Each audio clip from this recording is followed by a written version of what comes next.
Africa, India, சீனா 5 நாடும் அதுல உறுதியா இருக்கிறது. சரி, நாங்கள் தொடருவோம்.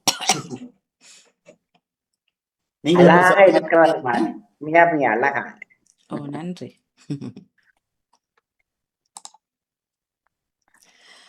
அன்பிலே உறவுகள் அனைவருக்கும் விருதான புதன் பரப்பின் மகிழ்வான காலை உற்சாக வணக்கம் வணக்கம் வணக்கம். இந்த நாள் இனிய நாளாகமைய இந்த நொடி வரைக்கும் எங்கள் எல்லோரையும் பேச ஆரம்பித்து உட்கார வச்ச கடவுளுக்கும் மரவாதன் என்று பகிர்ந்து என்று அனைத்து நல்ல தினங்களையும் கொண்டாடி கொண்டிருக்கும் எல்லோருக்கும் இந்த வாழ்த்துக்களையும் கூறியபடியே 22/10/2025 மற்றும் ஒரு புதன் காலை நேரில் பொழுதோடு இணைந்திருக்கின்றோம். மனமை போலவே நம்ம நிகழ்ச்சிகளுக்குள் இணைந்து செல்லும் நேரம் மும்மத சிந்தனை நேரம். தொடர்ந்து நாங்கள் யோகா பயிற்சி, அதனை தொடர்ந்து பொருட்சொல் தினக்கவி மற்றும் 10 மணிக்கு அறிவு களஞ்சியம் தொகுப்போடு ஜெயா நடசன் அவர்கள், 11 மணிக்கு மருத்துவ நேரம் டாக்டர் பெனிட்டா ஸ்டீஃபன் அவர்கள் காத்திருக்கின்றார்கள். எல்லா நிகழ்ச்சியிலும் நம்பரை காத்திருக்கின்றதுன்னு கூறியபடி வணக்கம் தமிழக்கா, வாங்குவோம். உற்சாக வணக்கம் பாணி. சமூக ஒருங்கி சபை ஏற்படுத்தும் ஆண்டு 2025 ஆசிரியர் மாண்பு போற்றும் மாதத்தில் இணைந்திருக்கிறோம். மும்மத சிந்தனை நேரம். டேவிட் அவர்கள் உங்கள் சிந்தனையை தாருங்கள். ஆண்டவரின் பெயரே நமக்கு துணை என்கின்றது திருப்பாடல் 124. பிதாச்சுடன் தூயாவியின் பேராலே ஆமேன். இறை புகழ்ச்சி உமக்கே. காலை வணக்கம் சகோதரி திருமதி தவமலர் கல்விராஜன் அவர்களே, அன்பு தங்கை திருமதி கலைவாணி மோகன் அவர்களே, நலமாக உற்சாகமாக இருக்கின்றீர்களா? காலை வணக்கம் டேவிட் அவர்களே, நான் உற்சாகமாக இருக்கிறேன். நீங்கள் உற்சாகம் தானே? நான் நலமாக இருக்கின்றேன், நன்றிகள். உங்களுடைய குடும்ப நல உற்சாகத்திற்காக இறைவனை பிரார்த்தித்து பாமுக உறவுகளுக்கு காலை வணக்கம் கூறி கிறிஸ்தவ நற்சிந்தனை வழங்குபவர் பிரான்சில் இருந்து டேவிட். கிறிஸ்தவ நற்சிந்தனை தொடரன் 1925 பொதுக்காலம் 29ஆம் வாரம் என்று புதன் தினமுமாகும். இன்று திருகவை புனித ஜோன் போல் 2ஆம் ஜோன் போல் அவர்களை நினைவு கூறுகின்றது. எங்களுடன் இருந்து எங்களுடன் மரித்து எங்களுடன் நாங்கள் இருந்த காலத்திலேயே புனிதர் பட்டம் பெற்ற ஒரே ஒரு பாப்பரசர் 2ஆம் ஜோன் போல். அவரை நாங்கள் அருளப்ப சின்னப்பர் என்று நாங்கள் அழைப்போம். அதாவது இப்ப அதுக்கு பிறகு இப்ப மூன்றாவது பாப்பரசர் இப்ப வந்திருக்கிறார். அவர் அதுக்கு பிறகு ஜெர்மனியை சேர்ந்த ஒருவர், அவருடைய பெயர் எனக்கு ஞாபகம் என்னங்க இல்ல பிரான்சிஸ் இல்ல பிரான்சிஸ். அதுக்கு பிறகு வந்தவர் பேனுவா சேல்ஸ். அவர் பெனடிக்ட் பாப்பரசர் 16ஆம் பெனடிக்ட் அவர். அதுக்கு பிறகு பிரான்சுவா. இப்ப வந்திருக்கிறவர் லியோன் கத்தோஸ், அதாவது 14வது லியோ. ஓகே, இதுக்கு முன்பாக இருந்தவர் தான் இந்த புனித ஜோன் போல் 2ஆம் ஜோன் போல். அவருடைய காலத்திலே பிரேசிலிலே ஒரு புதுமையும் கூட மெக்சிகோவிலே ஒரு புதுமையும் கூட நடந்திருக்கிறது. அதாவது புற்றுநோய் நோயாளி ஒருவர் அவருடைய கையினாலே குணப்படுத்தப்பட்ட அந்த புதுமை, அதைத் தொடர்ந்து அவருக்கு கனிசேஷன் செய்யப்பட்டு அவருக்கு புனிதர் பட்டம் வழங்கப்பட்டு இன்று புனித 2ஆம் ஜோன் போல் என்று அழைக்கப்படுகின்றார். இது ஒரு பெருமையான விடயம். எங்களுடைய காலத்திலேயே இது நடந்தது என்பதனால் நாங்கள் அதை குறித்து பெருமைப்பட வேண்டும். ஆகவே அன்பான உறவுகளை எம்மை பாதுகாக்கும் வள்ளலை நாம் புகழ்ந்து பாடுவோம். என் இயேசு ராஜாவுக்கு எந்நாளும் ஸ்தோத்திரம், என்னோடு வாழ்பவர்க்கு எந்நாளும் ஸ்தோத்திரம். இனி நான் வாழ்வது உமக்காக, உமது மகிமைக்காக. உன் அன்பை எடுத்து சொல்லுவேன், ஓயாமல் பாடுவேன். நானும் அன்பை எடுத்து சொல்லுவேன், ஓயாமல் பாடுவேன். என் இயேசு ராஜாவுக்கு எந்நாளும் ஸ்தோத்திரம், என்னோடு வாழ்பவர்க்கு எந்நாளும் ஸ்தோத்திரம், எந்நாளும் ஸ்தோத்திரம். வாழ்த்தொலியாக அல்லேலூயா அல்லேலூயா, விழிப்பாயிருங்கள், ஆயத்தமாயிருங்கள், ஏனெனில் நீங்கள் நினையாத நேரத்தில் மானிட மகன் வருவார். அல்லேலூயா. இன்றைய நற்செய்தியாக புனித லூக்கா எழுதிய நற்செய்தியில் இருந்து வாசகம். அதிகாரம் 12, இறை வார்த்தைகள் 39 48 வரை. அக்காலத்தில் இயேசு தம் சீடர்களை நோக்கி கூறியதாவது: இந்த நேரத்தில் திருடன் இன்ன சாமத்தில் வருவான் என்று வீட்டு தலைவனுக்கு தெரிந்தால் வீட்டில் கன்னம் வைக்க விடமாட்டான் அன்றோ? இதை உணர்ந்து நீங்களும் ஆயத்தமாக இருங்கள், ஏனெனில் நீங்கள் நினையாத நேரத்தில் மனுமகன் வருவார். இதை கேட்ட ராயப்பர், ஆண்டவரே, இவ்வுவமை எங்களுக்கு மட்டுமா, எல்லோருக்குமா என்று வினவினார். ஆண்டவர் கூறியதாவது: தக்க காலத்தில் தன் வேலையாட்களுக்கு படியளக்க தலைவன் ஏற்படுத்திய நம்பிக்கையும் விவேகமும் உள்ள கண்காணிப்பாளர் யார்? எந்த ஊழியன் அவ்வாறு செய்து கொண்டிருப்பதை தலைவன் வந்து காண்பானோ அவன் பேறு பெற்றவன். அவனை தன்னுடைய உடைமைக்கெல்லாம் அதிகாரியாக ஏற்படுத்துவான் என உங்களுக்கு உறுதியாக சொல்லுகின்றேன். ஆனால் என் தலைவர் வர காலம் தாழ்த்துகிறார் என்று அவ்வூழியன் தனக்குள் சொல்லிக் கொண்டு வேலைக்காரர் வேலைக்காரிகளை அடித்து மயக்கமுற உண்டு குடிக்க தொடங்கினால் அவ்வூழியன் எதிர்பாராத நாளில், அறியாத நேரத்தில் தலைவன் வந்து அவனை நீக்கிவிட்டு விசுவாசமற்றவர் கதிக்கு அவனை உள்ளாக்குவான். தன் தலைவனின் விருப்பத்தை அறிந்திருந்தும் முன்னேற்பாடு செய்யாமலும் அவனது விருப்பப்படி நடவாமலும் இருந்த ஊழியன் நன்றாக அடிபடுவான். அவன் விருப்பத்தை அறியாமல் தண்டனைக்குரியவற்றை செய்பவனோ கொஞ்சம் அடிபடுவான். எவனுக்கு அதிகம் அளிக்கப்பட்டதோ அவனிடம் அதிகம் எதிர்பார்க்கப்படும். எவனிடம் அதிகம் ஒப்படைத்தார்களோ அவனிடம் இன்னும் அதிகமாக கேட்பார்கள் என்றார். இது கிறிஸ்து வழங்கும் வாழ்வு தரும் நற்செய்தி. கிறிஸ்துவே உமக்கு புகழ். இன்றைய நற்சிந்தனையாக, எவனிடம் அதிகமாக ஒப்படைத்தார்களோ அவனிடம் இன்னும் அதிகமாக கேட்பார்கள் என்கின்றது நற்செய்தி. அன்பான உறவுகளே, அதாவது விழிப்பாயிருக்கின்றார் இயேசு தனது இந்த நற்செய்தியின் தொடக்கத்திலே புனித லூக்கா அதை அழகாக தந்திருக்கின்றார். ஆகவே இந்த விழிப்புன்றது, அதாவது கிறிஸ்துமஸ் பண்டிகையை முன்னிட்டு, அதாவது மருமகன் மறுபடியும் நாங்கள் அந்த விழாவை கொண்டாட இருப்பதினால் அதற்கு முன்னேற்பாடாகவே கார்த்திகை மாதம் பிறப்பதற்கு முன்பதாகவே இந்த வாரத்திலே அந்த அதாவது இந்த நற்செய்திகள் நமக்கு தரப்படுகின்றது. நேற்று கூட நாங்கள் வாசித்ததிலே விழிப்பாயிருங்கள் என்பது ஆயத்தமாயிருங்கள் என்று சொல்லி புனித லூக்கா எழுதிய அந்த நற்செய்தியிலே நாங்கள் வாசித்தோம். அதே நேரத்தில் இன்றைய நாளிலேயும் நாங்கள் இந்த விழிப்பாயிருங்கள் என்ற வார்த்தையை, அதாவது நேற்றைய தினம் உங்களிடையே வருந்து கட்டிக்கொள்ளுங்கள் என்று சொல்லி நேற்றைய தினம் வாசித்தோம். இன்றைய நாளிலே அதாவது ஆயத்தமாயிருங்கள் என்கின்றார் இயேசு. ஆகவே கிறிஸ்தவ அழைத்தல் என்பது, வாழ்வு என்பது குறிக்கப்பட்ட நேரம் அல்ல, குறிப்பிட்ட காலம் எனும் வரையறைக்குள் தன்னை கட்டுப்படுத்தக்கூடிய ஒன்றல்ல. ஒரு மனிதரது வாழ்வில் எப்பொழுது நாளை பார்ப்போம் என்ற சிந்தனை உதயமாகின்றதோ அன்றில் இருந்து அவரது வீழ்ச்சிக்கான காலம் தொடங்கிவிட்டது என்பதே உண்மை. அதாவது நமது சமயத்திலே நாங்கள் நாட்டில் இருந்த காலத்தில் சொல்லுவார்கள், பிள்ளையார் கல்யாணம் என்று சொல்லி சொல்லுவார்கள். அதாவது பிள்ளையார் கல்யாணம் என்று சொல்லி சொன்னால் இன்று இல்லை நாளை, இன்று இல்லை நாளை, இன்று இல்லை நாளை என்பதுதான் அதன் அர்த்தமாகும்.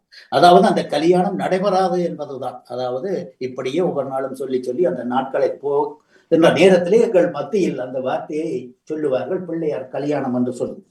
ஆகவே இந்த வார்த்தைகளை கேட்ட இது இன்றைய நாளிலே நமக்கும் தரப்படக்கூடியது. இந்த நாளை பார்ப்போம் என்ற சிந்தனை உதயமாகுவதோ அன்றில் இருந்து அவரது வீழ்ச்சி காலம் தொடங்கிவிட்டது என்பதே உண்மை என்று சொல்லி நற்செய்தியாளர்கள் குறிப்பிடுகிறார்கள்.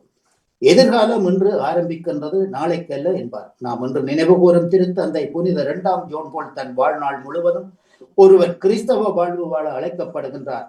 கிறிஸ்தவ அழைத்தல் வாழ்வில் ஈடுபடும் இறையாட்சி பணியாளருக்கு ஒப்பற்ற நற்பண்புகளாக இருக்க வேண்டிய பொறுப்புணர்வு, நம்பகத்தன்மை மற்றும் நாணயம் ஆகிய 3 பண்புகளாகும்.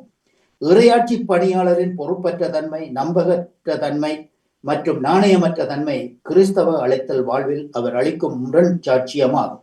இத்தகைய மனநிலை கொண்டோரே இயேசுவுக்கு எதிர்ச்சாட்சிகள்.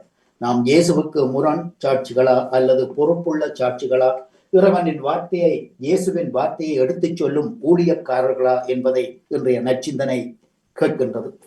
தொடக்க திருச்சபையினரிடம் நிலவிய ஒரு விசுவாச உண்மை, இயேசு விரைவில் திரும்பி வருவார் என்பது. ஆனால் நாட்கள் ஆக ஆக இயேசுவின் 2ஆம் வருகை நடைபெறாமல் இருக்கவே கிறிஸ்தவர்களில் ஒரு சிலர், முக்கியமாக கிறிஸ்தவ குழுக்களின் நல்லவர்களாக இருந்தவர்கள், இயேசுவின் வருகை இப்போது நடைபெறாது என்று சொல்லி மனம் போனபடி போக்கின்படி வாழ்ந்தனர். தங்களுக்கு கீழே இருந்த கிறிஸ்தவ இன மக்களை துன்புறுத்த ஆரம்பித்தனர்.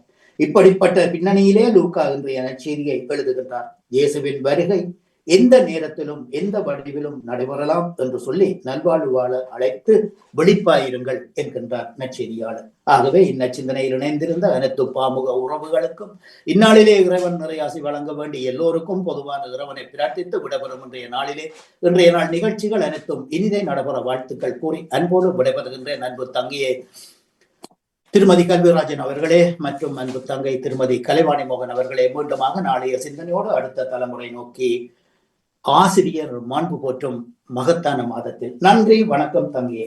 நன்றி, வணக்கம் டேவிட் அவர்களே. உங்கள் சிந்தனைக்கு வாழ்த்துக்கள். அடுத்து ஜானடேசன், உங்கள் சிந்தனையை தாருங்கள்.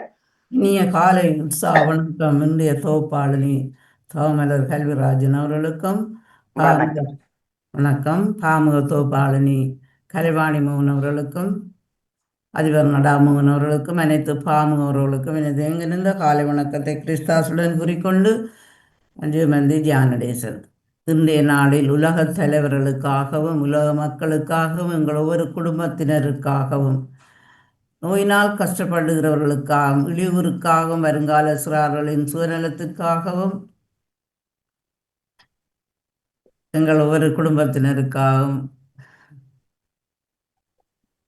இறந்த ஆத்மாக்கள் அனைவருக்காகவும் எனது எங்கறிந்த காலை வணக்கத்தை கிறிஸ்தாசுடன் கூறிக்கொண்டு இன்று நன்றி வந்து நடேசன். இன்று பொதுக்காலத்தின் 29ஆம் வாரத்தின் 3ஆம் நாள் புதன்கிழமை. எனது ஆக்கம் 9037வது கிறிஸ்தவ நற்சிந்தனை.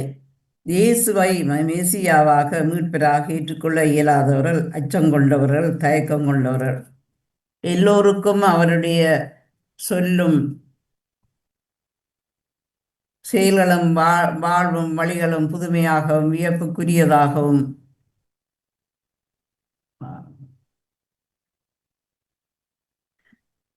செயல்களும் வாழ்வும் வழிவுகளும் புதுமையாகவும் வியப்புக்குரியதாகவும் வித்தியாசமான ஒன்றாகவும் இருந்தது. சமுதாயத்தில் இவர்கள் இறைவன் முன் அச்சம் இல்லாதவர்களாக, திருச்சட்டங்களை கடைப்பிடிப்பவர்களாக, விழிப்பு நிலையில் எப்போதும் இருப்பவர்களாக காட்டிக்கொண்டவர்கள். ஆனால் இறையரசின் பார்வையில் வெகு தூரத்திலேயே வாழ்ந்து கொண்டிருந்தார்கள். இவர்களின் அலட்சியமான மீட்டுமை நிறைந்த வாழ்வை தொட்டு பார்க்க தகுந்த உவமைகளால் என்று சுட்டி காட்டுகின்றார் இயேசு. அதே சமயத்தில் இயேசுவை விடுதலை வீரராக, இறைவாக்கினராக, இறைவனாக ஏற்றுக்கொண்டு பின்பற்றிய சீடர்களுக்கும் மற்றவர்களுக்கும் இறையரசின் வருகைக்காக ஆயத்தமாக எப்போதும் விழிப்புடன் வாழும் வாழ்க்கையை உவமைகளால் விளக்கி கூறி அடையாள எச்சரிக்கை செய்கின்றார். இறைவனுக்கு தகுந்த உகந்த நம்பகமான வாழ்வு நிலை என்ன என்பதை சரியாக சொல்லி புரிய வைக்கின்றார். எந்த நேரத்திலும் இந்த நிலை நாம் இறையருளில் வாழும்போது இறைவனை சந்திக்க இயலும். இறையாட்சியின் தூதுவர்களாகிய அதன் மகிமையை காண இயலும். எனவே இறையரசு விழுமியங்களின் வழிவாழ்வோம். இயேசுவின் விழிப்புடன் வாழ்ந்து மகளுடன் எதிர்கொள்வோம். சிந்தித்து நாங்களும் செயல்படுவோம். காணிக்கை தர நான் வருகின்றேன், கனிவுடன் என்னையும் ஏற்றிடுவாய். இறைவா இறைவா ஏற்றிடுவாய், இறைவா இறைவா ஏற்றிடுவாய். உழைப்பெல்லாம் உயர்வையெல்லாம் உனத்து தருகின்றோம். உவமையெல்லாம் உறவையெல்லாம் உருவாக்க வேண்டி படைக்கின்றோம். இறைவா இறைவா ஏற்றிடுவாய், இறைவா இறைவா ஏற்றிடுவாய். நன்றி, வணக்கம். தோமலர் கல்விராஜன். நன்றி, வணக்கம் ஜானடேசன். நீங்கள் ஏதாவது அமர்த்தி விட்டுறீங்களா? உங்களோட படம் மட்டும்தான் தெரியுது. மாறிட்டு வாருங்கள். அடுத்து அண்ணா பாலமுரளி அவர்கள் உங்கள் சிந்தனையை தாருங்கள். என்ன எடுக்கிறீங்களா தாமலர்? அப்ப மன்னிப்போடு நேவிஸ் பிலிப்ஸ் அவர்கள் உங்கள் சிந்தனையை தாருங்கள். அனைவருக்கும் இனிய காலை உற்சாக வணக்கம்.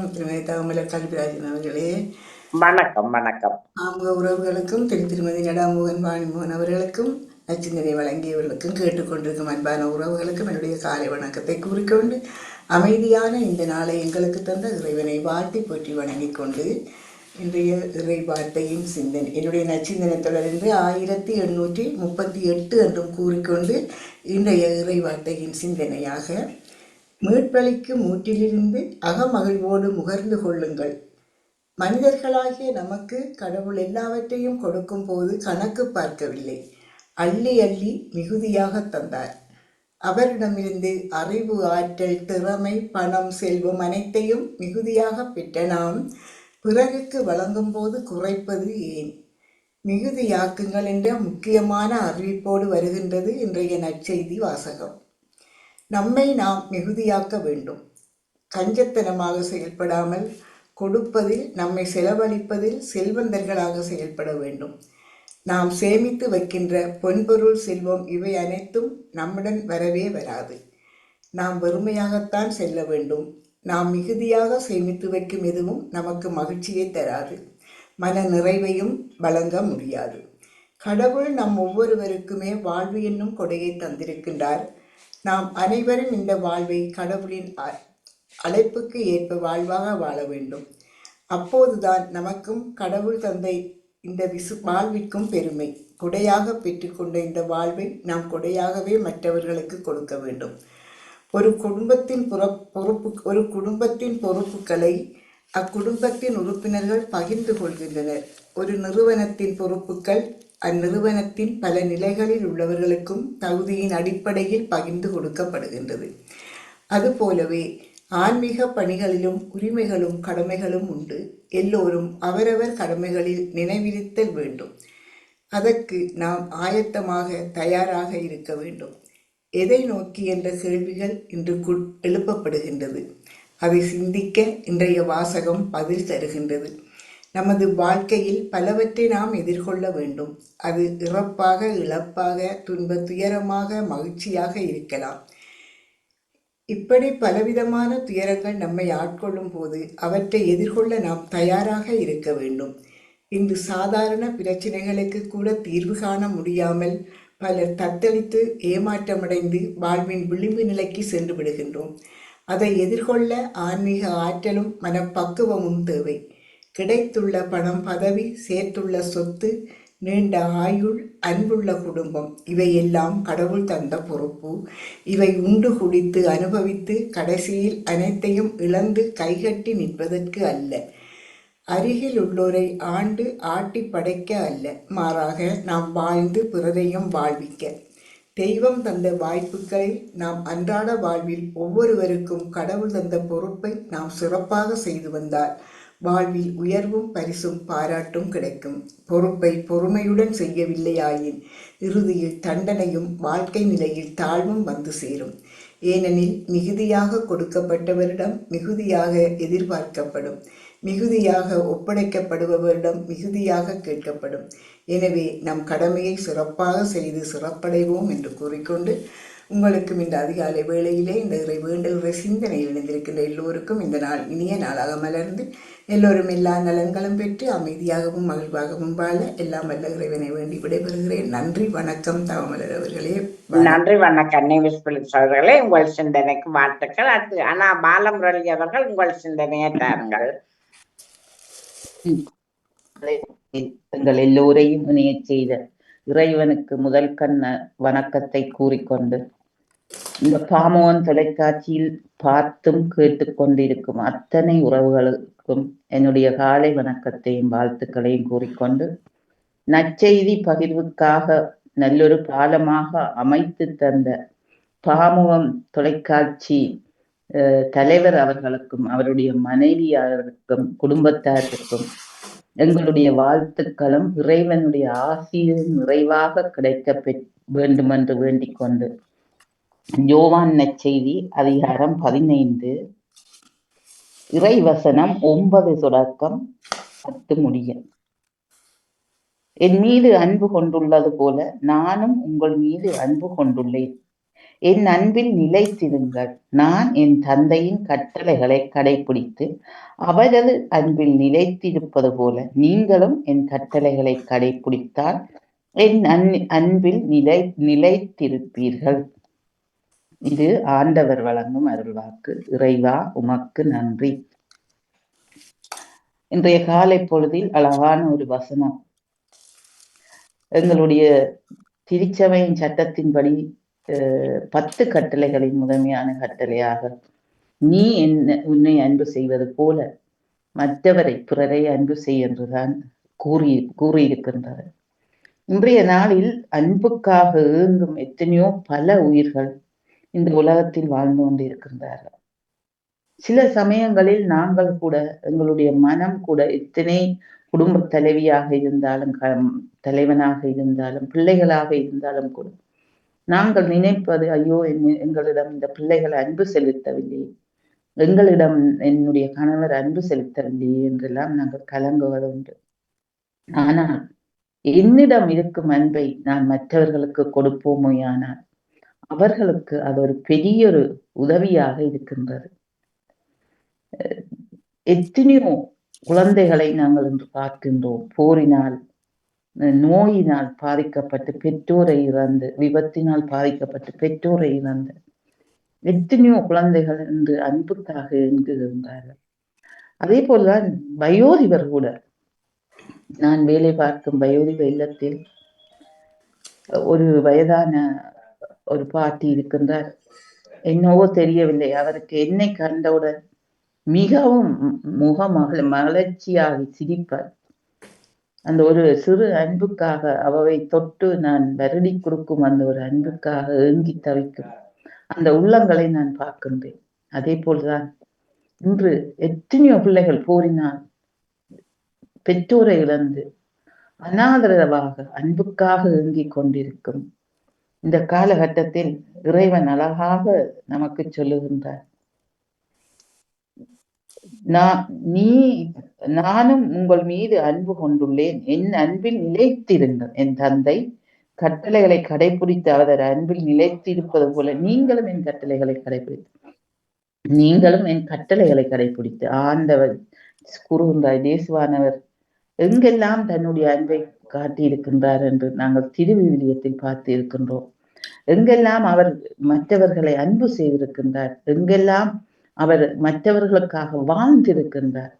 எங்களுக்காக வாழ்ந்து மரித்த இயேசு சிலுவைச் சாவை அன்பாகத்தான் ஏற்றுக்கொண்டார், வெறுப்போடு ஏற்றுக்கொள்ளவில்லை.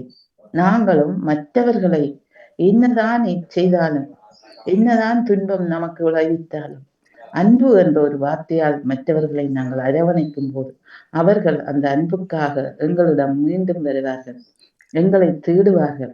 நாங்கள் எங்களிடம் பணம் காசு இல்லாவிட்டாலும் எங்கள் அயலவனை, எங்கள் குடும்பத்தில் உள்ளவர்களை, எங்கள் நண்பர்களை, எங்கள் உறவுகளை என்று நாங்கள் எங்களிடம் இருக்கும் அந்த சிறு சிறு அன்பை நாங்கள் மற்றவர்களுக்கு காட்டும் போது இறைவன் எங்களை நிச்சயமாக நிறைவாக ஆசீர்வதிப்பார்.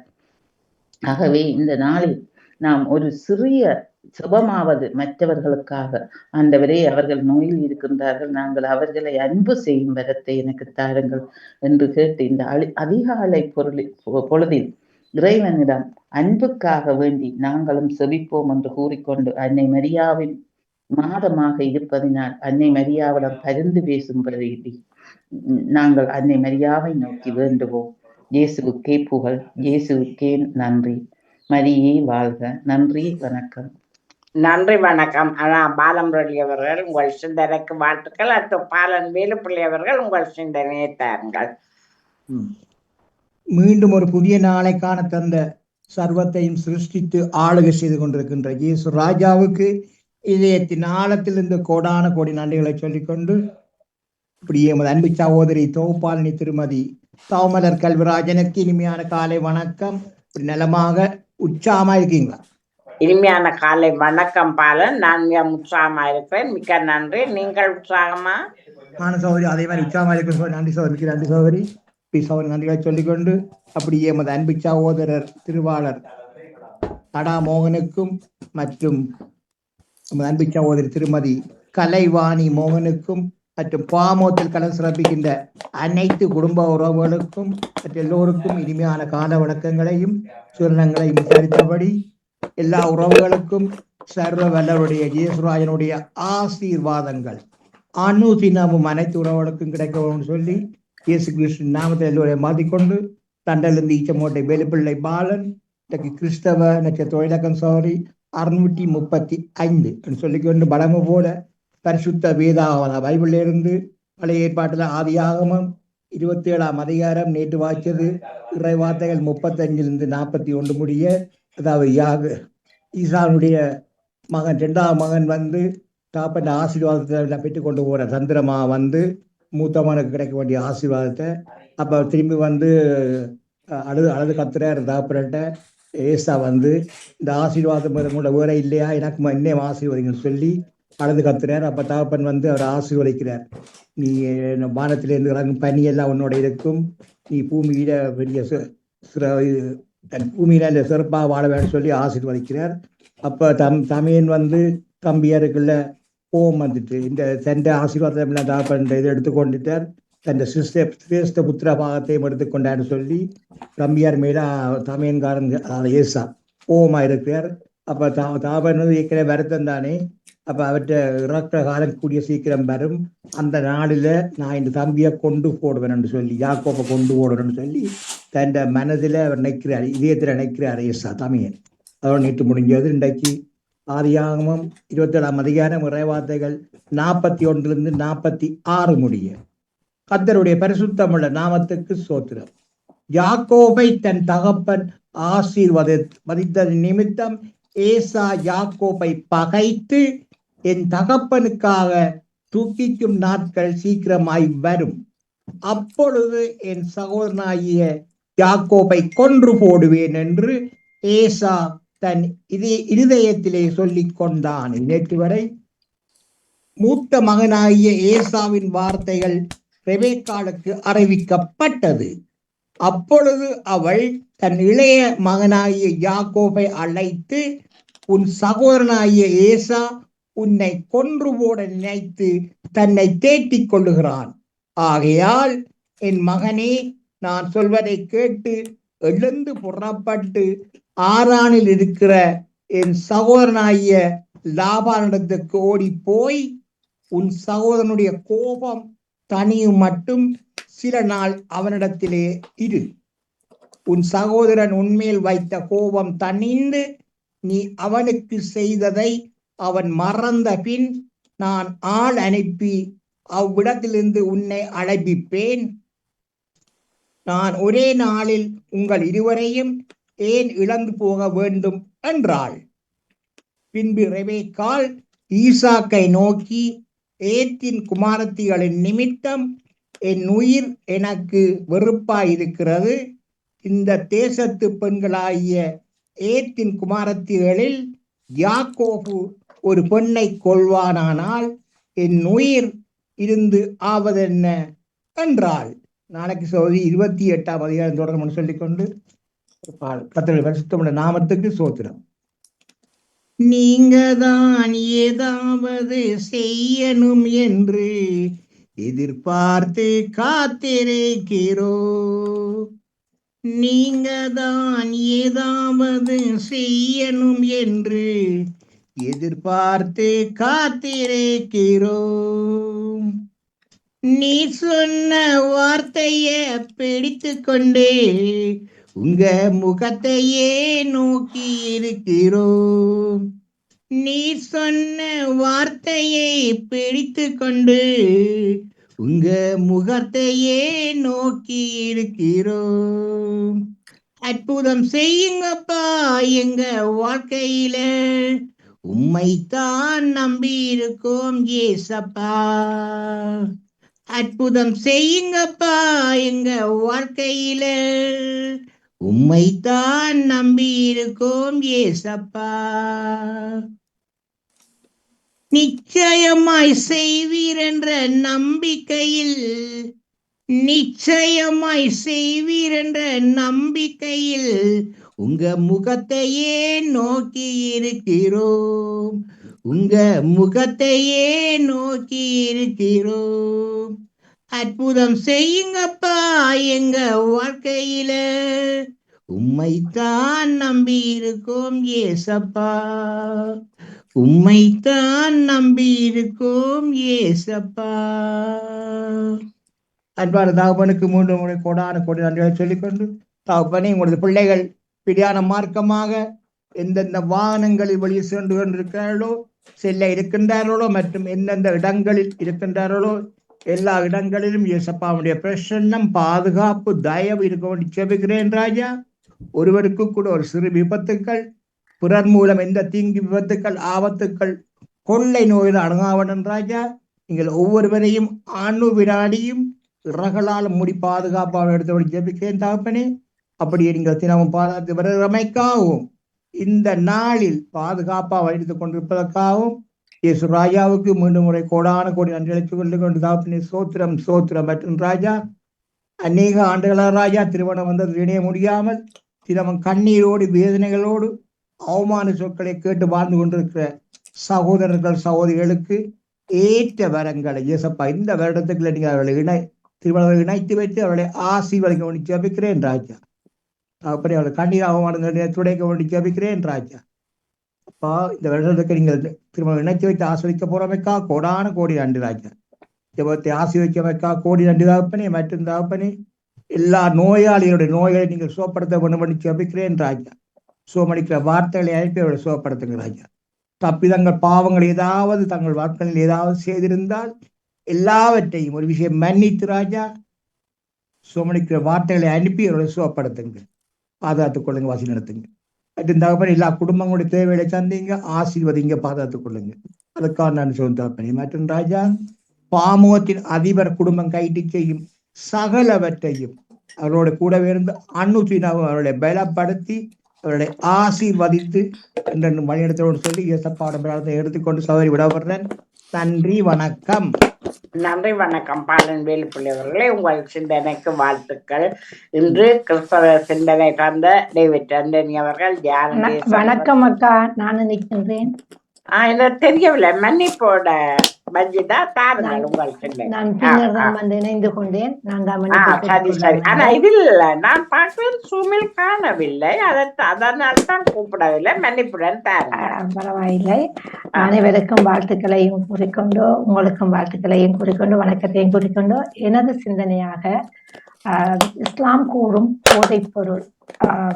அப்ப இன்று இந்த உலகத்துல நீங்க பாத்தீங்கன்னு சொன்னா, உலகத்தை விட்டுட்டு எங்களோட தாயகத்துக்குள்ள பார்த்தாலும் இன்றைக்கு போதைப் பொருள் ஒரு முக்கியமான ஒரு பொருளாக, ஒரு ஆயுதமாக பேசப்படுகின்றது. உலக அழிவின் அடிப்படைகளில் போதை பாவனை பெருகுவதும் ஒன்றாகும். இதை நாம் இன்று நிதார்த்தமாக கண்டு வருகின்றோம். ஆரம்ப காலங்களில் அது வேற வடிவங்களில் இருந்த சாராயம், கல் என்றுதான், கஞ்சா, வீடி இப்படித்தான் பாவித்துக் கொண்டிருந்தார்கள். இப்போது வேற பேரு, நம்மளுக்கு தெரியாத பேருகள், ஐஸ் என்று சொல்றாங்க, குடுண்டு சொல்றாங்க, என்னவெல்லாம் சொல்லி கொண்டு போறாங்க. பல வடிவங்கள்ல உலாவி வந்து கொண்டிருக்கிறது. இதுக்கு என்ன காரணம்? இந்த இளைஞர்கள் எல்லாம் போய் மாட்டி, யுவதிகள் கூட மாட்டி கொண்டு கஷ்டப்படுறதுக்கு என்ன காரணம்? இங்க ஆசைதான் காரணம். சைத்தான் இவர்களை சும்மா விட்டு வைக்கல. திடீர் பணக்காரர்களாக மாற வேண்டும் என்ற ஆசை இவங்களுக்கு வந்துட்டு போதை வியாபாரத்தில் ஈடுபடுவது இதற்கான இலகுவான வழியாக அவர்கள் பயன்படுத்துகின்றார்கள். போதை வியாபார மாவியாக்கள் அரசியல்வாதிகளாகவும் பண முதலைகளாகவும் இருக்கின்ற காரணத்தால் இவர்கள் அந்த ஏழை மக்களையும் வாழ்வாரத்துக்காக கஷ்டப்படுகின்றவர்களையும் இளம் யுவதிகளையும் இவர்கள் குறிப்பார்த்து அந்த அம்பை எய்து அவர்களை பிடித்து கொண்டார்கள். அப்ப முதல் பார்த்தோம்னா கொழும்புல அப்படியோ அந்த நகர்ப்புறங்கள்ல இருந்த இந்த போதை மாவியாக்கள் இப்பொழுது கிராமப்புறங்களை கூட குறிவைக்க தவறவில்லை. எங்க பார்த்தாலும் தானே அது எந்த இடமா இருக்கட்டும், யாழ்ப்பாணமாக இருக்கட்டும், மட்டக்களப்பாக இருக்கட்டும், பல பக்க இடங்கள்ல இஸ்லாமிய கிராமங்களில் உள்ள அந்த குழந்தைகள் கூட மதரசாக்கு போகுது. அந்த மதில்ல இருந்துட்டு ஏதோ குளிர்சையாம் டொபியாமண்டெல்லாம் வித்து கொண்டிருக்கிறீர்கள். அங்க பார்த்தா எல்லாம் தூக்கத்துல தான் இருக்குது. இப்ப அந்த கிளி வந்து இப்படி மயக்கத்துல இருக்குமே, அப்படித்தான் குந்தி கொண்டு இருக்குது. அங்க பார்த்தா அது மக்களுக்கு புரியல. பாமர மக்கள், அந்த படித்த மக்களுக்கு கூட இந்த குழந்தைகள் ஏன் இப்படி இந்த கட்டில இருந்துட்டு ஒரு பைத்தியாரத்தனமா சிரிச்சு கொண்டிருப்பதெல்லாம் மக்களுக்கு விளங்கல. இப்பொழுதுதான் அது அந்த மக்களுக்கு ஒரு விழிப்புணர்வு மாதிரி இப்ப விளங்கப்பட்டிருக்குது. ஏன்னு சொன்னா, இந்த வெள்ளமா வந்து இறங்குது, போட்டா வந்து இறங்குது, வீடுகள்ல வந்து இறங்குது. நாய்களை கூட விட்டு வச்சாங்களா, 5 அறிவுள்ள நாய்களை கூட மனுஷன் விட்டு வைத்தானா, அது கூட சுத்தி சுத்தி சுத்தி ஓடுது அந்த போதை பொருளை குடிச்சிட்டு. அப்படி அப்படி அந்த போதை பொருள் நம்ம தாயகத்துல ஆட்சி அப்படியே கப்பி கொண்டு வந்துட்டு இந்த மக்கள்கிட்ட என்ன செய்வது? இத அரசாங்கத்துல மட்டும் நிவர்த்தி செய்ய முடியாது. காவல்துறையால மட்டும் இதை கட்டுப்பட முடியாது. என்ன செய்யணும்? அந்த கிராம பக்கத்தில் இருக்கிற மக்கள் அதுக்கு ஆறுதுணையாக இருக்க வேண்டும். இதைத்தான் நபிகள் நாயகம் ஸல்லல்லாஹு அலைஹி வஸல்லம் அவர்கள் கூறியிருக்கிறார்கள். ஒரு ஒரு பொது நிர்வாகத்தால மட்டும் இதை கட்டுப்படுத்த முடியாது. பொதுமக்கள் போதைப்பொருள் இஸ்லாமிய மார்க்கத்தில் ஒருவர் மது அருந்தினால் 80 கசையடிகள் அடிக்கும் அவருக்கு. அவர் மரணித்தார் என்றால் அந்த மரண தளத்தில் கூட அவர்கள் மையத்தை அடக்கம் செய்யக்கூடாது. அதுதான் அவர்களுக்கான கட்டுப்பாடு. அந்த குடும்பத்தை ஒதுக்கி தள்ளி வைக்க வேண்டும் என்பது இஸ்லாமிய சட்டங்களில் சொல்லப்படுகின்ற ஒரு வசனமாக இருக்கின்றது. இது இன்று எமது கிராமங்களில் நடைமுறைப்படுத்தியிருப்பதை கண்டு நான் மிகவும் சந்தோஷப்படுகின்றேன். ஏனென்றால் சென்ற வாரம் உங்கள் கிராமத்தில் பக்கத்தில் இருக்கிற நாவலடி என்கின்ற ஒரு கிராமம் இருக்கின்றது. அது மிகவும் வாழ்வாதாரத்தில் தாழ்த்தப்பட்ட மக்கள் காடுகளுக்கு போய் விறகுகளை எடுத்து வருவதும் கூலித்தொழில் செய்கின்ற உறவுகளாகவும் தான் அந்த கிராமத்தில் வளர்ச்சி அடைகின்ற ஒரு கிராமம். அரசியல்வாதிகள் கூட அந்த பகுதிக்கு போக மாட்டார்கள். ஓட் கேட்க மட்டும்தான் அந்த கிராமத்துக்கு போவார்கள். மிகவும் தாழ்மைப்பட்ட 2-3 கல்யாணம், பிள்ளைகள் ஒரு 4-5 பிள்ளைகள் இருக்கும். பிள்ளைகளை பாடசாலைக்கு அனுப்ப மாட்டார்கள். வாழ்வாதாரத்துக்காக குழந்தைகளை கூட கூட்டிக்கொண்டு போற ஒரு கிராமமாக இருக்கிறது. அந்த கிராமத்துக்குள்ள இந்த போதை மாவியாக்கள் உள்நுடங்கி விட்டது. அவர்கள் என்ன செய்தார்கள்? இவர்களுக்கு ஆசைகளை காட்டி பெண்களை கொண்டு இந்த போதைப் பொருட்களை விற்பனை செய்ய தொடங்கி விட்டார்கள். இதை அந்த கிராம மக்கள், அயலுள்ள மக்கள் பலவாறு தண்டித்திருக்கிறார்கள், கேட்கவில்லை. பள்ளிவாசலில் போய் சொல்லிவிட்டார்கள், இப்படி செய்கின்றார்கள், எங்களால கட்டுப்படுத்த முடியவில்லை, எங்களோட குழந்தைகளும் இதை கண்டு பழுதாகுகிறது என்று சொல்லிவிட்டார்கள். இப்பொழுது அந்த கிராமம் சுற்றி வளைக்கப்பட்டு பள்ளிவாசலால் அந்த குடும்பத்தை காட்டி கொடுத்திருக்கிறது, அரசாங்கத்திடம் காட்டி கொடுத்திருக்கின்றது. அவர்களை போய் நாங்கள் தண்டித்திருக்கிறார்கள். எப்படி என்று சொன்னால், இந்த கிராமத்தை விட்டு நீங்க போக வேண்டும், இல்லாட்டி இந்த தொழிலை நிறுத்த வேண்டும், முதலாவது.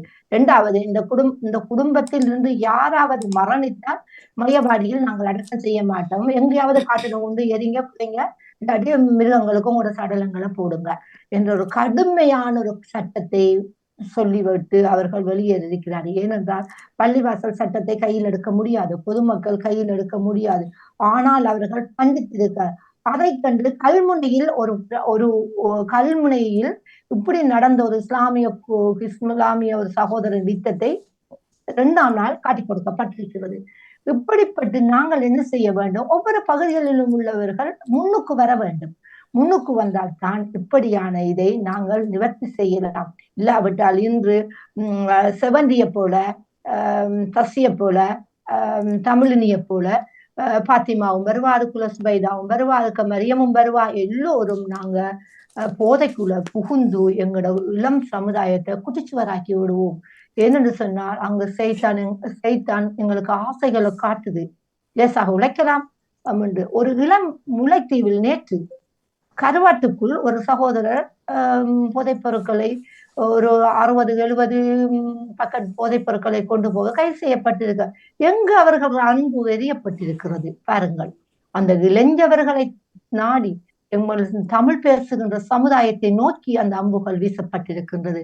நாங்கள் மட்டுமில்லை, எங்களோட சமூகம் மட்டுமில்ல, எங்களுக்கு அந்த மதங்களை போதிக்கின்ற அந்த நிர்வாகங்கள் கூட விழிப்புணர்வாக இருக்க வேண்டும். இல்லாவிட்டால் நாங்கள் எங்கள் இளையவர்களையும் எங்கள் சமூகத்தையும் தொலைத்து விட்டு ஜெயில்களில் போய் பார்க்க வேண்டிய சூழ்நிலை தான் ஏற்படும் என்று கூறிக்கொண்டு, இறைவன் அவருக்கு நல்ல புத்தியை கொடுக்க வேண்டும், நல்ல சிந்தனையை கொடுக்க வேண்டும். இறைவன் தந்த ஒரு புனிதமான ஒரு அறிவு, எங்களுக்கு 6 அறிவு ஒன்று இருக்கின்றது. அந்த அறிவை நாங்கள் கட்டாயம் அதை நாங்கள் மலங்களுக்கு செய்து விடாமல் பாதுகாக்க வேண்டும் என்று கூறிக்கொண்டு விடைபெறுகின்றேன். அக்கா, நாளை மிகுதியை தொட்டுக் கொள்கின்றேன். நன்றி, வணக்கம். நன்றி, வணக்கம். பஜிரா முகமது அவர்களே, உங்கள் சிந்தனைக்கு வாழ்த்துக்கள். இன்று கிறிஸ்தவ சிந்தனை தந்த டேவிட் ஆண்டனி அவர்கள், தியானடேசன் அவர்கள், நேவிஸ் பிலிப்ஸ் அவர்கள், அனா பாலமுரளி அவர்கள், பாலன் வேலுப்பிள்ளை அவர்களுக்கு வாழ்த்து கூறி, இஸ்லாமிய சிந்தனை தந்த மஜிதா முகமது போதையை பற்றிய சிந்தனையை தந்தார். அவருக்கும் வாழ்த்து கூறி வாணி தொடருங்கள். நன்றி, வணக்கம் வாணி. மிக்க மிக்க நன்றி அக்கா. தொடர்ந்து கொள்வோம். நன்றி, வணக்கம். நன்றி. நிறைவுக்கு வருகின்றது மும்மத சிந்தனை நேரம். தொகுப்படுத்தாமல் இருக்க அணிந்திருந்தால் சிந்தனை எடுத்த எல்லோருக்குமே நன்றி, வணக்கம்.